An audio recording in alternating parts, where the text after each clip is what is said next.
Heyo! Welcome to Several Pages Later, where we look at what some consider classic books and book series, and open the bindings and breaking down of the stories, and hopefully becoming better writers from it, or people. Probably both. Hopefully both.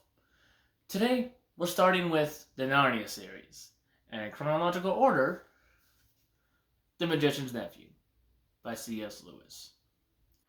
It's a prequel to the well-known The Lion, the Witch, and the Wardrobe, which there's a high percentage, a lot of you watching this, probably saw the movie first, or read The Lion, the Witch, and the Wardrobe first before discovering about The Magician's Nephew. The Magician's Nephew is a prequel to The Lion, the Witch, and the Wardrobe, and it really sets up some very important questions that you might be asking about Narnia first stepping on in.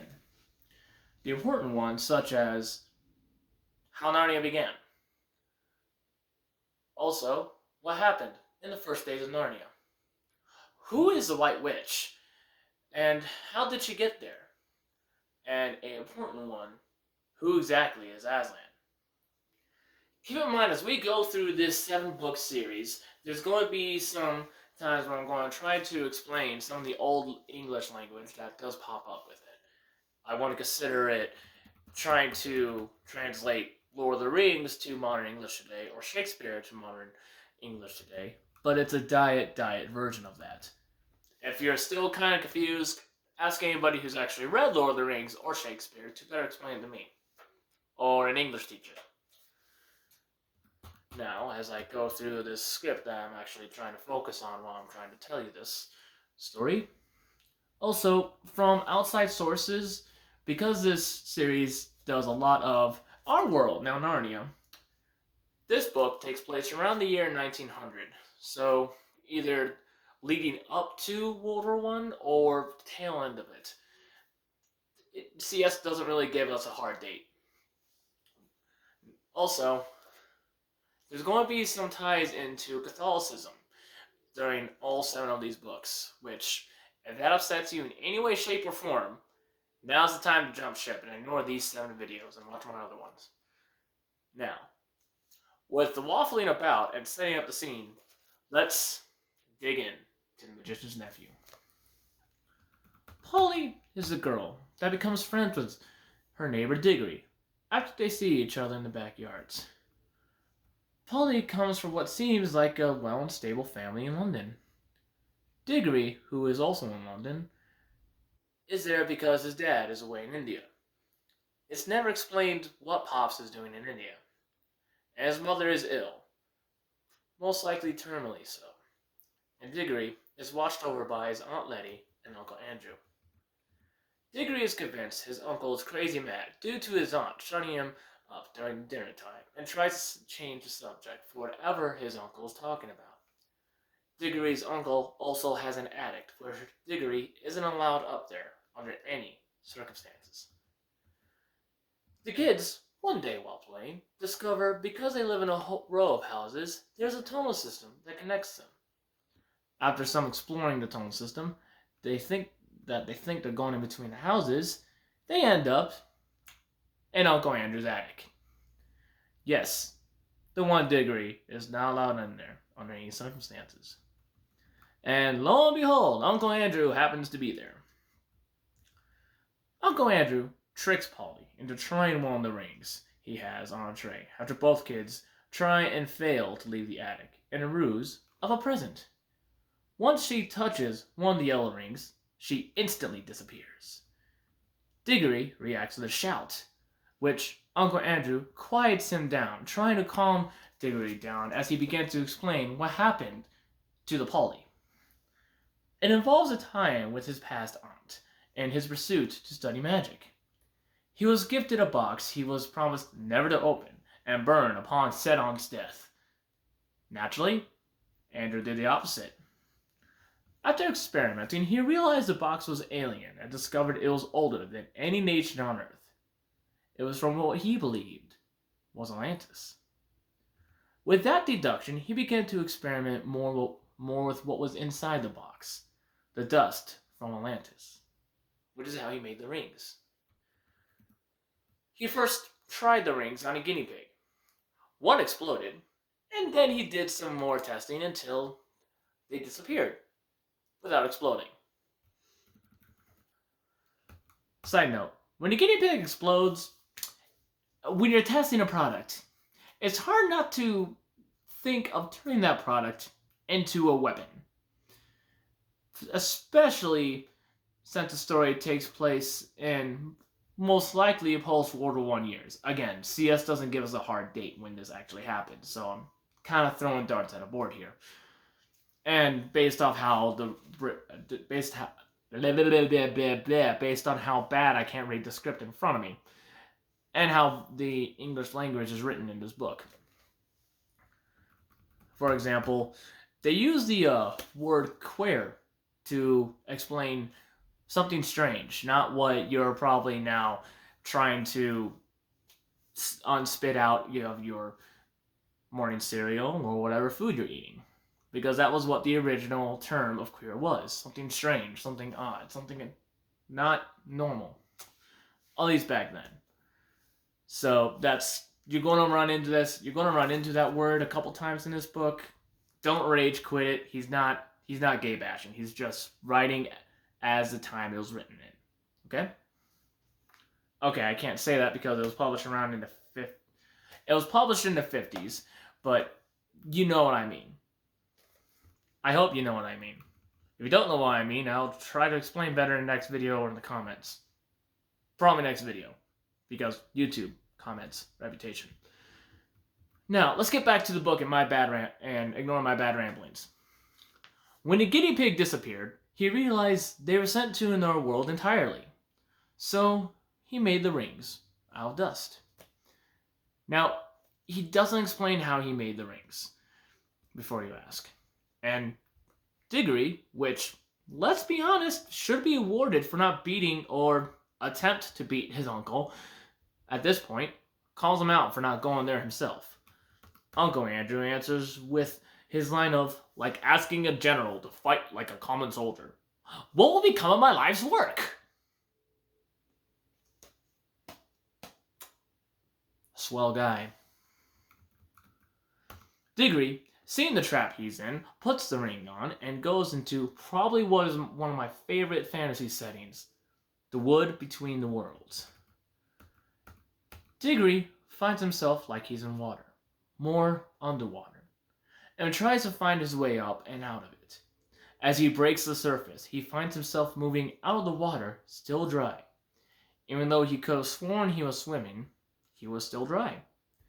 Seeing the other pools, a calmness takes over him, like he's been there for a while, but couldn't remember how he got there. Upon being in this new world, Diggory finds Polly, but both have forgotten everything. So, it takes a bit of time to realize how they are, how they got there, who they are. And as Diggory is explaining how Uncle Andrew was... How can I describe it without getting a strike on this YouTube channel? Uncle Andrew. They also found the guinea pig, and that's when the memories started coming back. They decide to head back, still with the original rings on, but find nothing happened. They just got their feet wet. Diggory remembers about switching the rings to go back, and then gets the idea of going partway through the pool back home, then changing the rings to come back. After this works, Diggory gets more excited and is about to jump in another pool. Polly reminds Diggory about making a mark of their home pool, which is a good gut check for them. An argument breaks out between the two, checking out another pool. Lewis doesn't really explain what was said between the two to have the kids start arguing. They discover, after trying another one of the pools, they ran into another problem with the rings. The yellow rings would bring you back into the wood, but the green rings would take you out. Once they realized that, they jumped into the second pool. The world they arrived at seems dead, and the best way I could describe it, ruins of buildings. And not your shanty town or small town. We're talking a big city that was at its height and then starved. Best comparison would be Berlin post World War II, but more ruins. And they also had a red sun. They came across also a dead fountain and a building that had what looked like a wax museum of people, but instead of wax, stone inside, all of them sitting, and a bell with a hammer next to it, and a poem on it. The poem read, "Make your choice, adventurous stranger. Strike the bell and bite the danger. Or wonder till it drives you mad what would have followed if you had." Diggory, being caught up in the atmosphere of curiosity, gets into another argument with Polly with each other over to ring the bell or not. And any D&D GM or player could probably guess what happened next.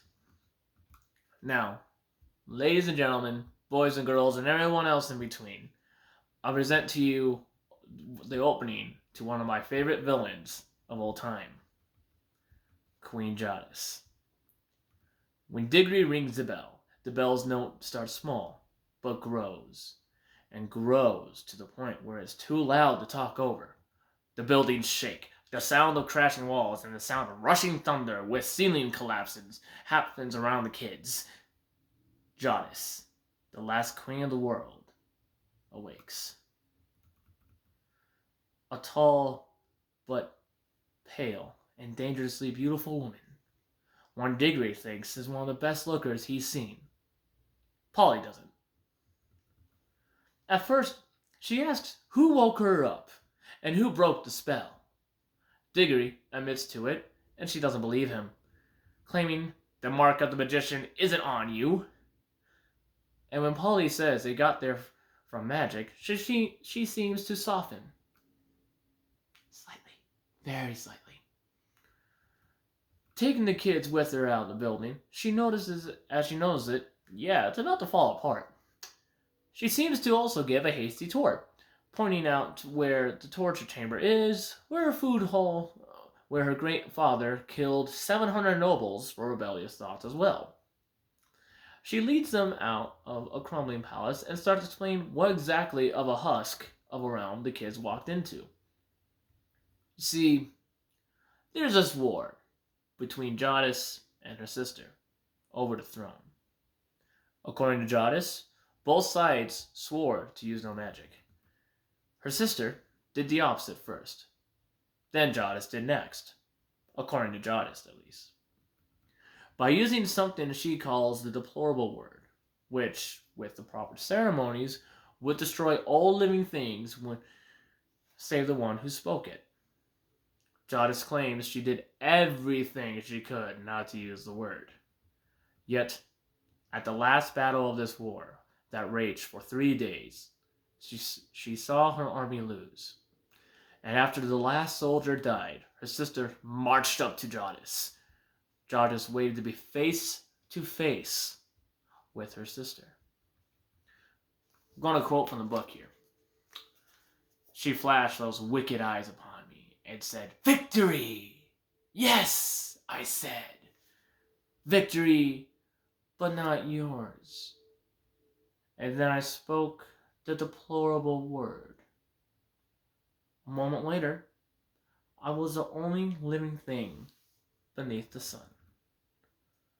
Keep in mind, as she's talking about this, she's only focusing on Diggory, purposely not looking at Polly. Then, both kids bring up the question about her people, where she answers similar to Uncle Andrew. "Who cares about the other people? I'm royalty.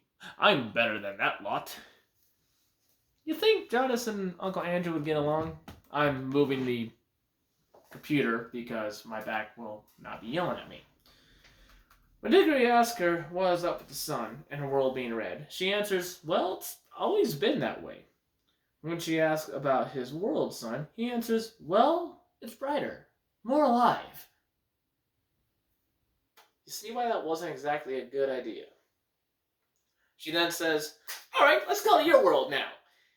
Diggory and Polly try to dissuade her from doing so, yet it really doesn't work. The Queen starts asking more and more questions about the uncle, convinced he's a king, sending the two kids to retrieve her. The kids then try to escape her world.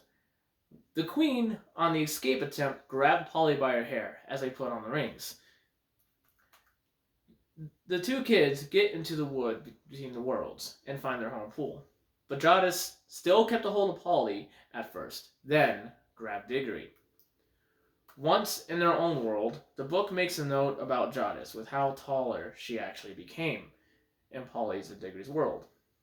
Compared to Uncle Andrew, who is a tall and lanky man of a guy, Jadis made Uncle Andrew look like a wilting shrimp. The interaction between Jadis and Uncle Andrew could easily be summed up with high society pecking order, assuming he is her new servant and hence why he started wilting. Then Andrew began leaving the room. She gets impatient and follows him out. Finally, with some actual breathing room, Polly begins to make her way out. Diggory asks her to come back. She responds with only if he apologizes for what he just did. He decides to do so, which Polly doesn't seem to buy at first. But that is until Diggory brings up his mother. It's alright, I forgot about her too. He's worried about his mother being Jadis, which does have Polly change her tone and actually accept the apology. She then says she'll be back to see him after the family dinner. Now, let's get to Uncle Andrew. Uncle Andrew did what most adults would probably do in his spot, so I almost feel sorry for him. He downed 2 shots of alcohol and then put on his best suit,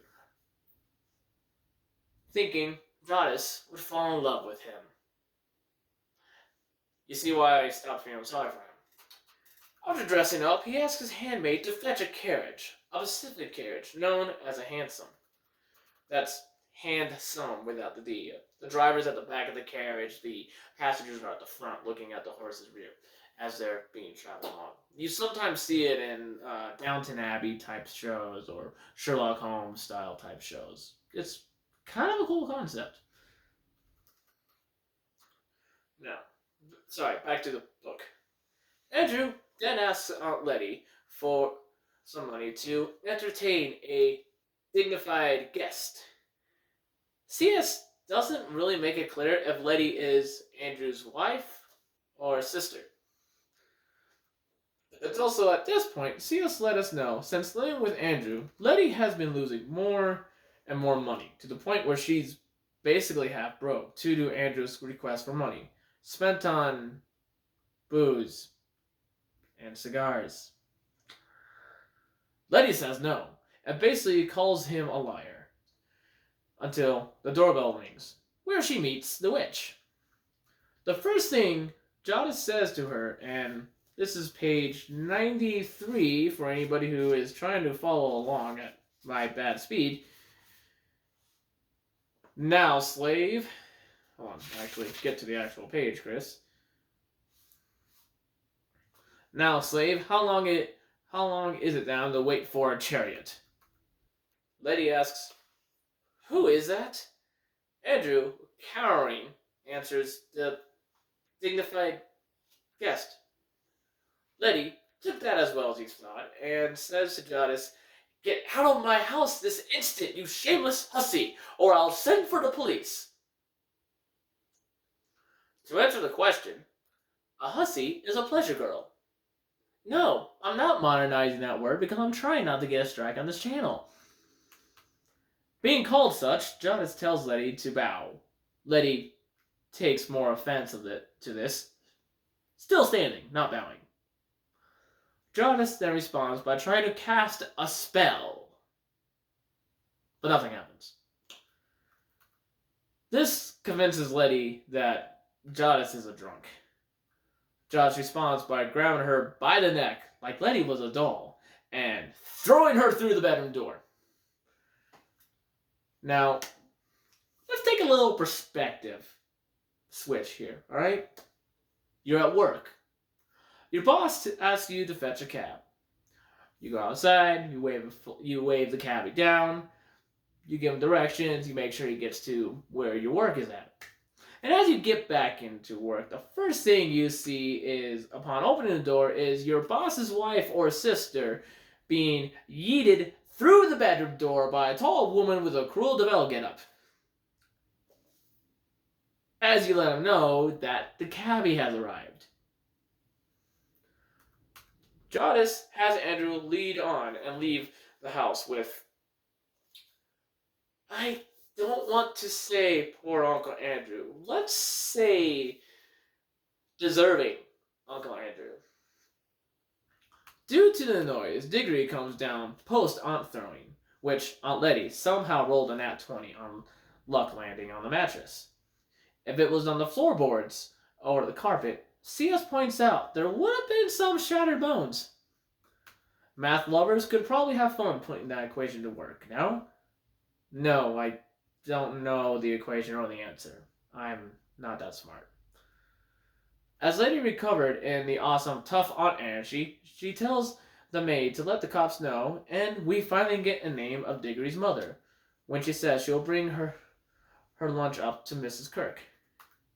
Diggory comes up with a plan after some thinking about what damage he's doing to London, and such with Uncle Andrew. He decides to wait for her to return home and try to get her out of the world via the rings. Polly, meanwhile, during family dinner, was questioned by her parents why she was so late and what happened. She says to her parents she went out to some woods and they splashed in some puddles, which, yeah, in a roundabout way, that's kind of what happened.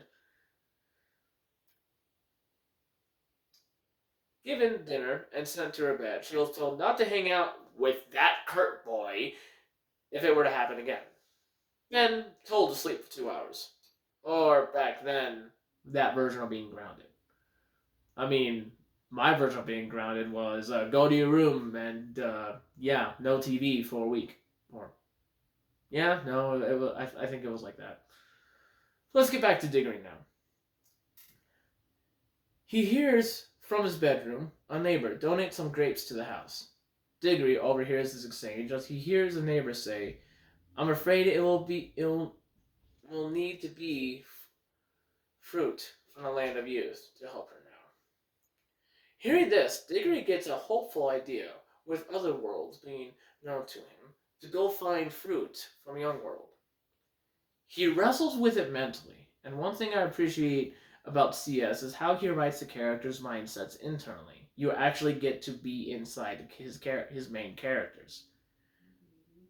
Diggory gets so caught up in the idea of doing this, he almost goes for his rings. What stops him is hearing the fire alarm bells, and said bells heading towards his place. Jadis had crashed the carriage into a nearby street lamp. Jumping from the carriage to the carriage roof she was standing on, then onto the horse that was pulling the carriage. Several more coaches show up, one with the police, one with Andrew, a solid group of errand boys, along with the owner of the horse Jadis had taken. The horse's owner reasons to the police let him handle calming down the horse, due to the horse being a descendant from a cavalry horse. Jadis tries to fight her way on horseback through a crowd of onlookers and such. The horse's owner all the time trying to calm the horse itself from the commotion Jadis was making. Diggory, seeing a window of opportunity, decides to go into the fray to try to transport the witch away. It works, somewhat. It takes him 3 attempts to grab the witch's heel, and Polly, being in the crowd, now holding on to Diggory due to his transport cue. As he lets her know, holding onto the witch, the spell goes off, and they find themselves at the wood between the worlds again. However, with the horse owner, known as a cabbie, and Uncle Andrew. The horse, seeing the pool of water, went over for a drink. The witch looked a lot more sick. Like, she did last time she was in the wood, as both Polly and Diggory changed rings and went into the pool the said horse was drinking from. The party then finds himself first in darkness. There is some confusion from everyone where they are, and with the queen being, oh, so melodramatic. Andrew asks the cabbie for a drink. The cabbie pipes up with, calm down, it ain't all that bad, reminding them if it was bad and they all died, they shouldn't be afraid if their life was good. Then they start singing a Thanksgiving song, which the kids join in on, but not Andrew or the witch. Andrew tries to pull Diggory over to get the other rings on to leave the group. The witch hears this and calls him out.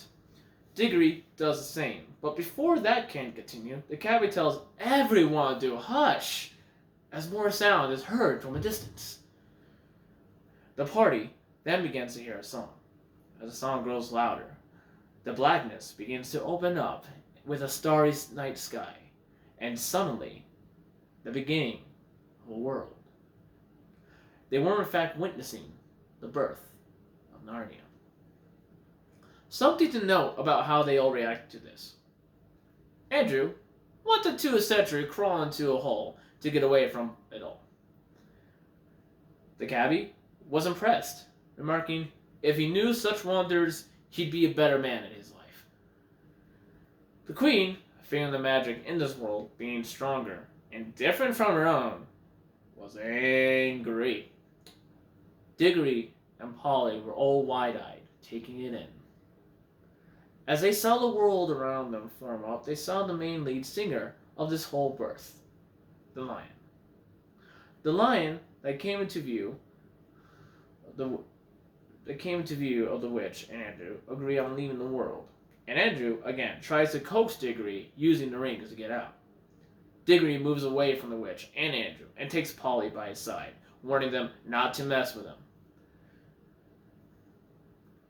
Threatening in a moment, he will take himself and Polly away from the world, leaving the three of them, Andrew, Jadis, and the cabbie, in the world. The cabbie again tells them to hush, as he wants to hear the song, as the song begins to change from the lion. Polly would notice that the notes that the lion made affected what was created around them, as the lion seemed to be singing and ignoring them.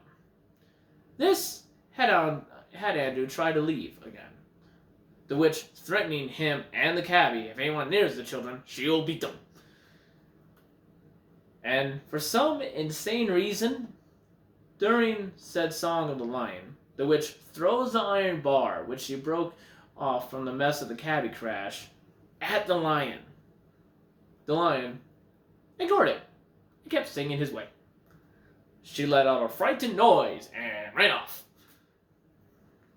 Andrew again tries to argue why they should leave, and Diggory, with Polly and the cabbie, aren't having it. The cabbie decides to check on his horse as Diggory notices the pipe that hit the ground turn into a lamppost. Seeing that, Andrew starts brainstorming out loud how he could become rich in this world, with the idea of bringing scraps of metal here and there and turning into battleships and railways. And then brings up shooting the lion, which Polly first calls him, "You're just like the witch." Andrew, he's still waffling on and keeps rallying on, but calling it the land of youth, which catches Diggory's attention. Diggory asks if this place could actually help his mother. Andrew, probably caught up in his waffling, asks, "Who?" Yes. For a moment, Andrew forgot he had a dying sister. You can see how angry Diggory got at that reaction, and decides not to beat Uncle Andrew, which, more patience than me, decides to ask the lion for help. As he makes his way to the lion, the kids see life emerging from the land. See, it essentially describes different animals coming from the land that the lion created. Gathering, after the animals were created, he gathered two of each of them via a little nose boop to an opening with himself, were the first native word of Narnia spoken by the lion. Narnia, Narnia, Narnia. Awake, love, speak. Be walking trees, be divine beasts, be divine waters. The animals and the creatures hail him and call him Aslan. He tells the animals present in the circle to cherish their speech, as he chose them for a reason, and not the dumb ones. He also said to take care of the non-speaking animals, but don't follow their ways, because they could lose their voice.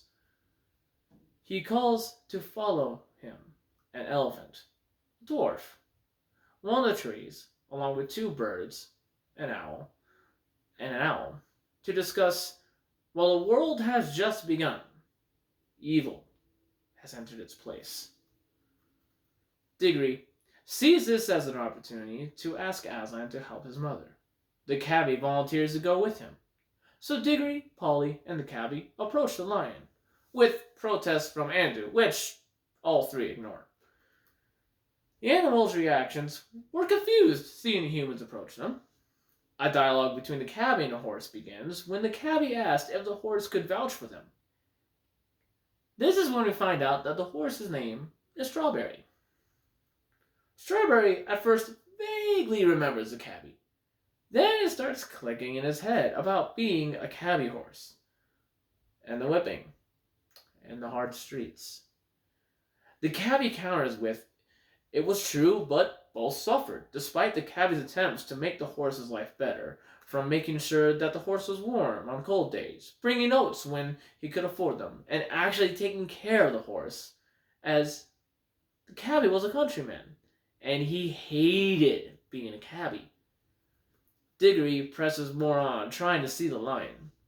Strawberry agrees to let the boy ride him over to Aslan, with the cabbie and Polly following behind. The rest of the animals also wondered about Andrew, to which C.S. brings up a cool concept of being in Narnia from Andrew's perspective. Yes, the guy I've been ragging on so far in this video, it's actually cool to see things in his perspective. Just this once, honest, okay? Then we can get back to picking on Andrew, alright? Since the lion began singing, Andrew saw Narnia being created, found it impossible to wrap his head around the idea of a singing lion. He saw the lion simply roaring as I adjusted my seat. And when the animal... He saw the lion simply roaring, and when the animals, Aslan chose via boops, Andrew again missed a point of what was going on right in front of him, as he wondered why the animals did not run off for being around a lion. Which leads to a good quote from a book about how adults think. Now, the trouble about trying to make yourself stupider than you really are is that you often succeed. That phrase alone could be applied to many, many things today. Since Narnia began, he heard nothing but animal noises. All from the animals, and the only spoken words he had been hearing had been coming from himself and the party. So when the animals began to wander over to investigate him more, he did the most sensible thing that came to mind, and ran for it. Yet the animals got even more curious and started to chase him even more. The chase ended with the animals cornering him, so that Andrew saw as open mouths ready to eat. The animals were just panting, trying to catch their breath. One bulldog approached probably part of the original chase and asked him what he was. But, again, Andrew only heard doggo noises. Andrew, which at this point fainted, brought more curiosity from the animals more. The animals then began to debate if Andrew was a tree or a different animal. Most of them were convinced he was a tree and started to dig a hole for him. After some debate on how to plant him, they decided to bury him up to his knees, and with the help of an elephant to douse him with water repeatedly, as you would do any plant. On that note, we're going to let Andrew get soaked by an elephant and go back to Andrew No, go not Andrew. Go back to Diggory, Strawberry, and the cabbie and Polly. Diggory, afraid and nervous, walked up to Aslan and asked if there's some magic fruit he could have from the new world and bring back to home to heal his mother. Aslan doesn't directly face the boy yet. He asks him and questions him about how the witch came to Narnia. Diggory does the sensible thing and tells him the truth of everything that happened. How he tried to get rid of her by bringing her to a different world. How he woke the witch up. And how his uncle got them involved with the rings. Aslan calls over the cabbie and Polly next, stating they have met before. The cabbie is as frightened as Diggory is, but not in the scared boy answering to the dad sense.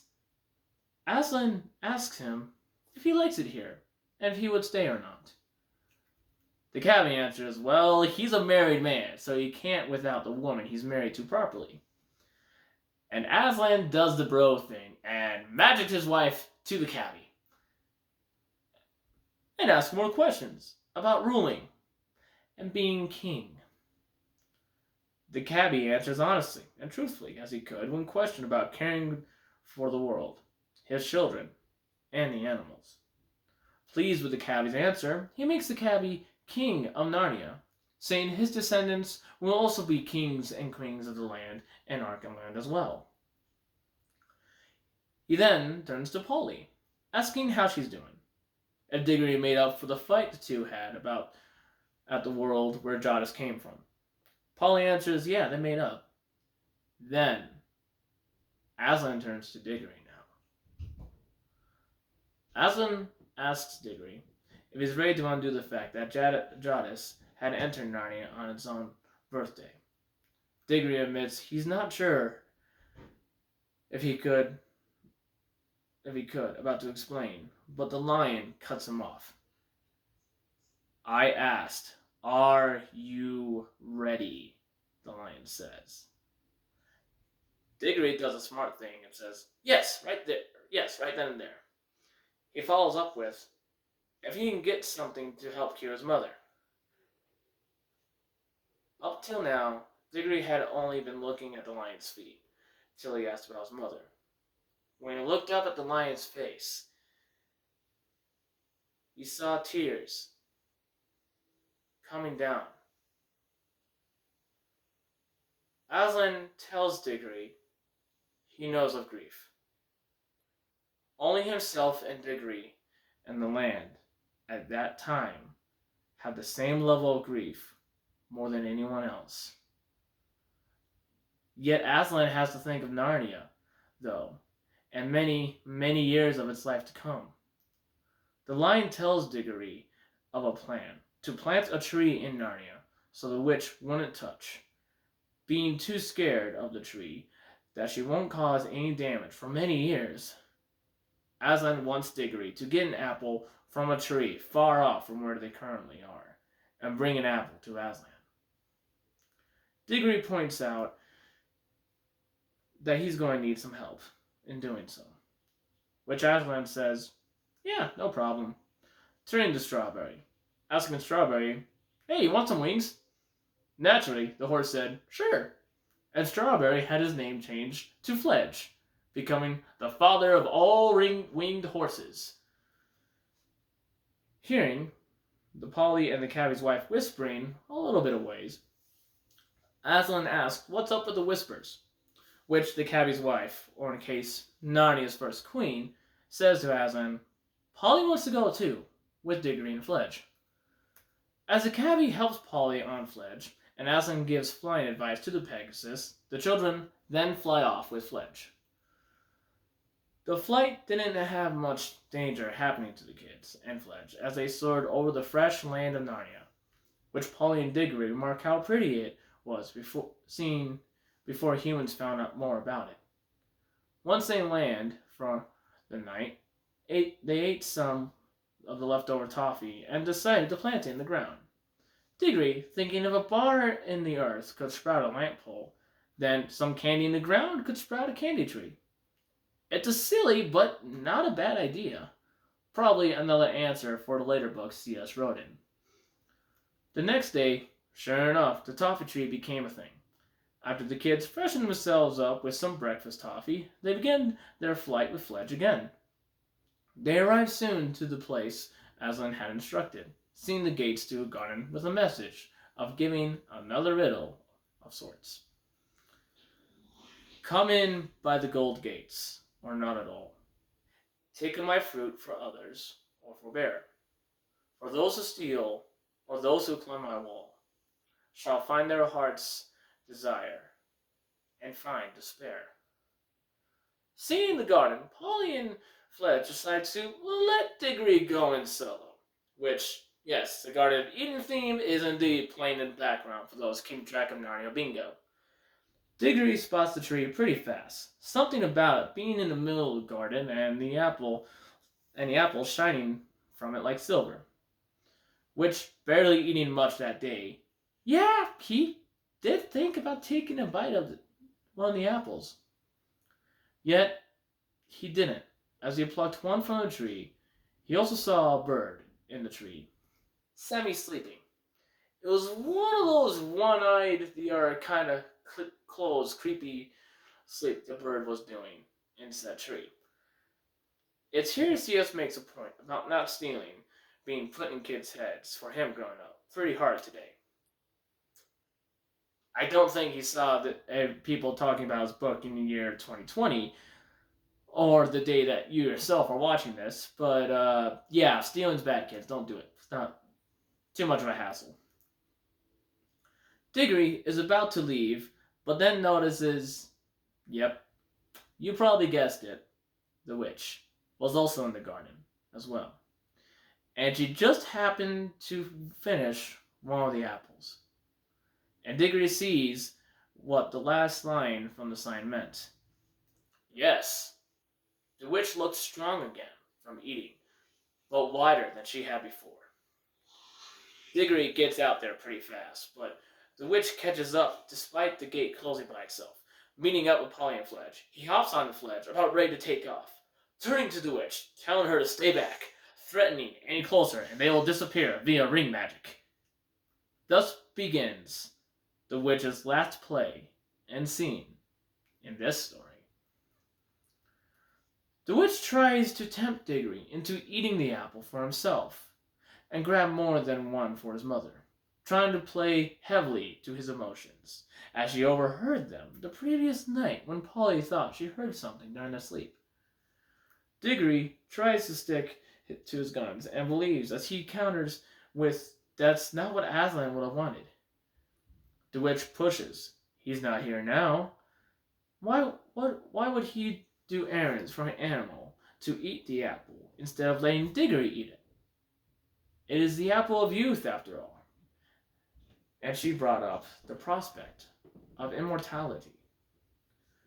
Diggory argues he'd rather avoid immortality, mostly with the fact of watching those around you grow up and pass away, and the fact that you couldn't, kind of sucking. The witch tries again, arguing his mother wouldn't need to know. Neither his world, nor bringing back Polly. It occurs to Diggory at this point what was wrong with his picture. Why is the witch so concerned about Polly, his mother, or his world? The witch yells at them about being fools, about throwing away the opportunity of immortality.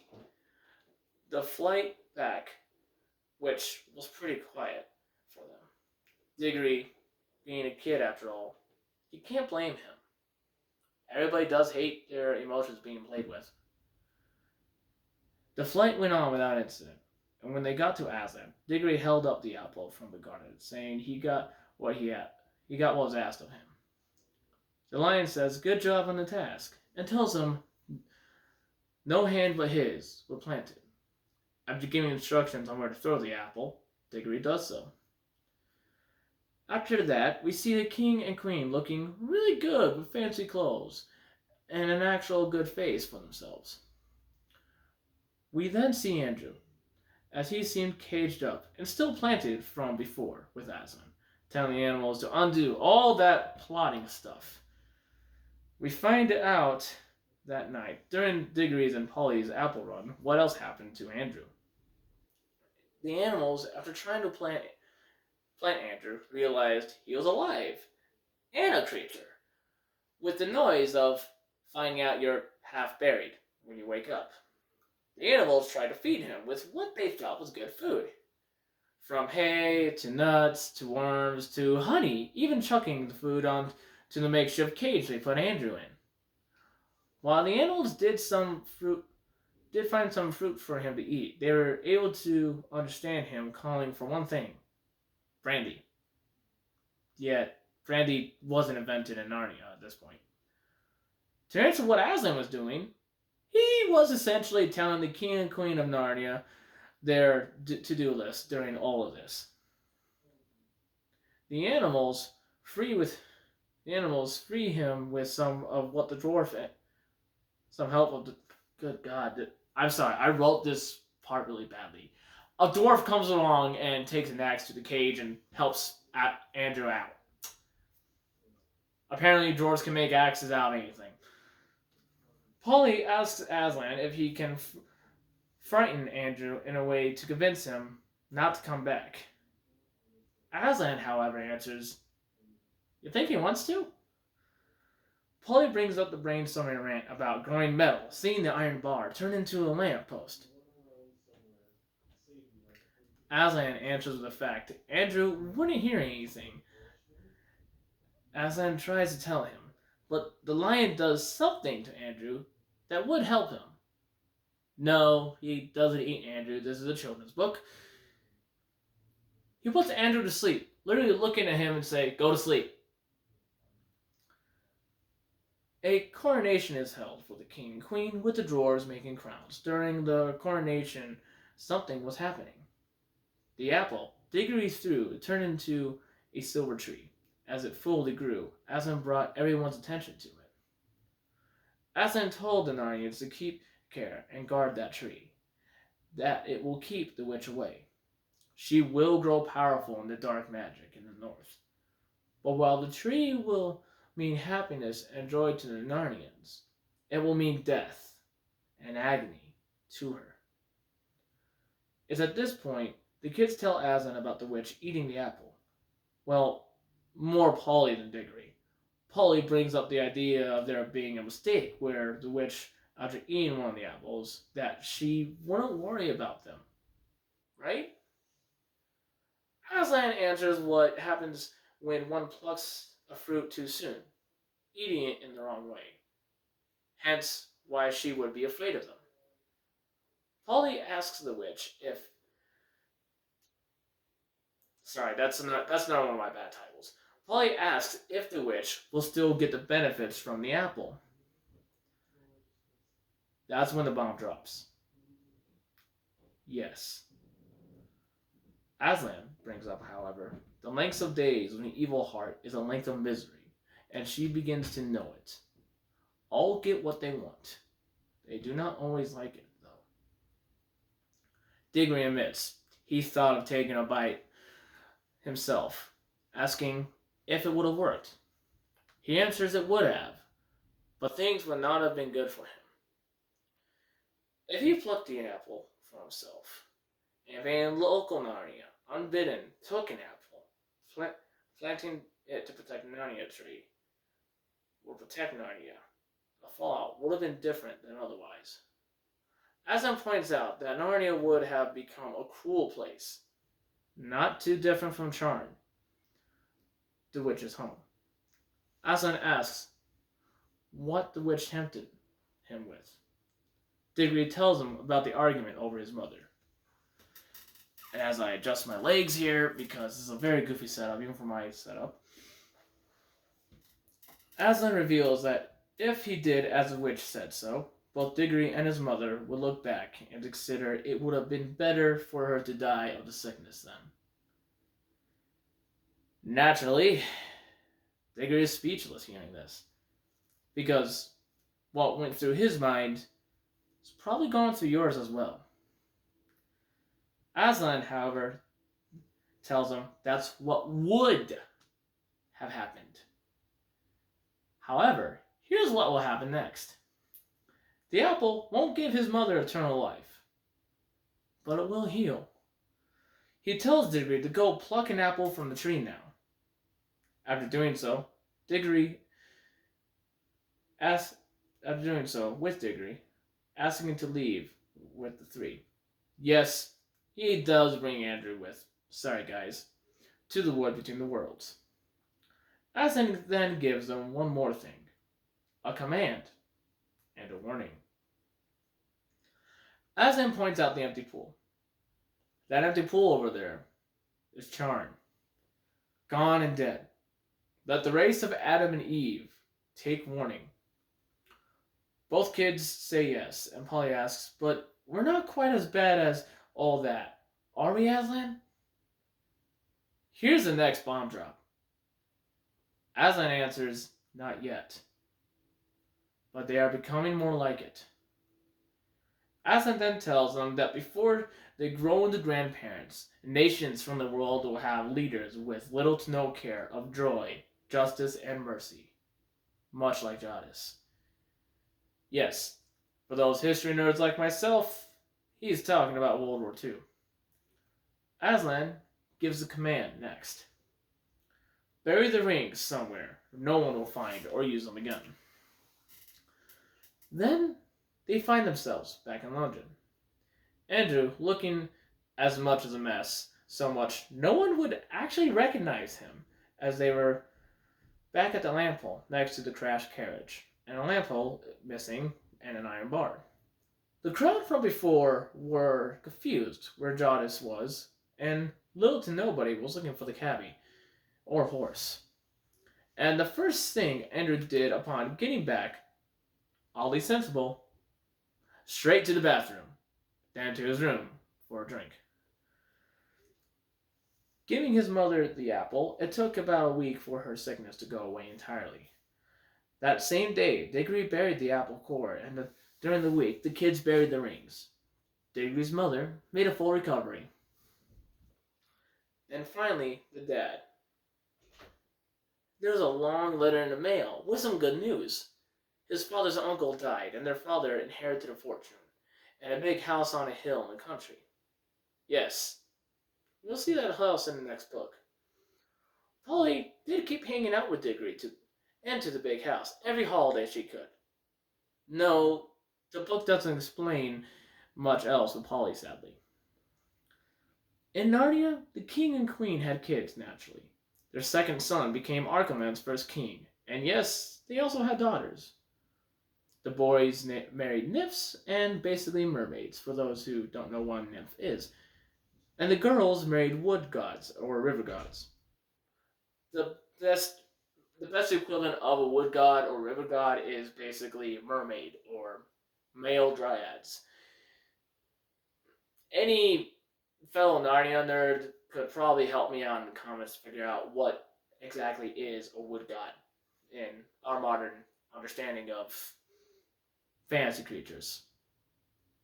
No, I didn't write that in. I'm just trying to cover my bad writing. Any Narnia... Oh, wait, I already said that. The tree that Diggory planted didn't bear any super apples or anything like that. Otherwise, I think it would involve a different series about somebody becoming a pirate king. But good apples, nonetheless. And Diggory grew up more. He inherited the house the tree was by. He also... As he grew up, the tree stayed there a long time, till a storm hit the neighborhood the tree was in, bringing it down. That's when Diggory decided to turn the leftovers of the tree into a wardrobe. Andrew turned away from his magic ways and moved in with Diggory and his father at the new house, mostly due to his father's prompting. I'm assuming the prompting was yelling and some physical prompting, but I think we're done picking on Andrew for the rest of the series. And also probably for Aunt Letty's sake.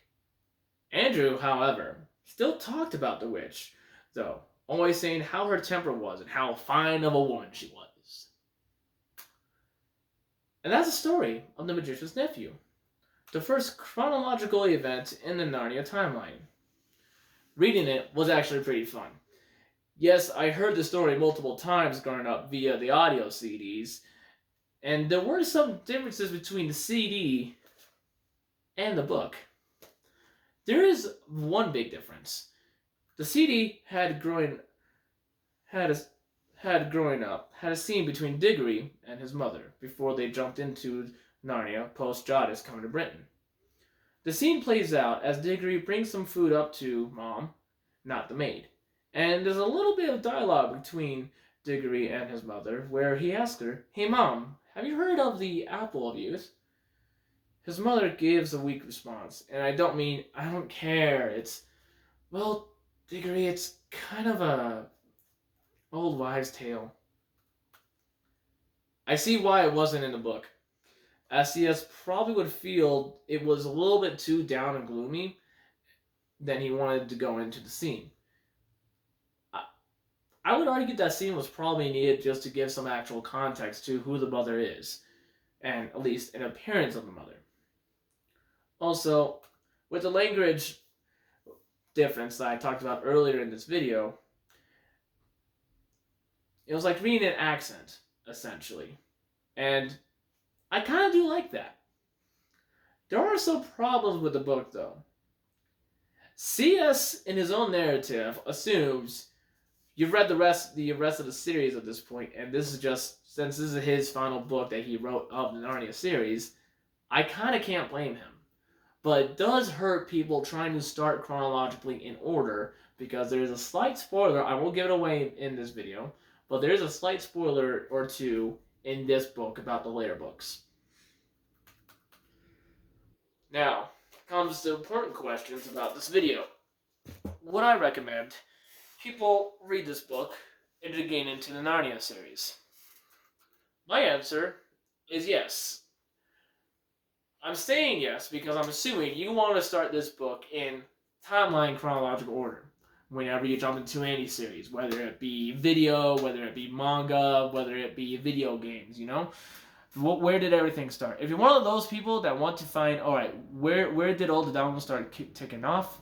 This is a great book for you. Again, because of everything it answers. But those gain into Narnia, however, need to read this book. Only if you're a diehard chronological fan.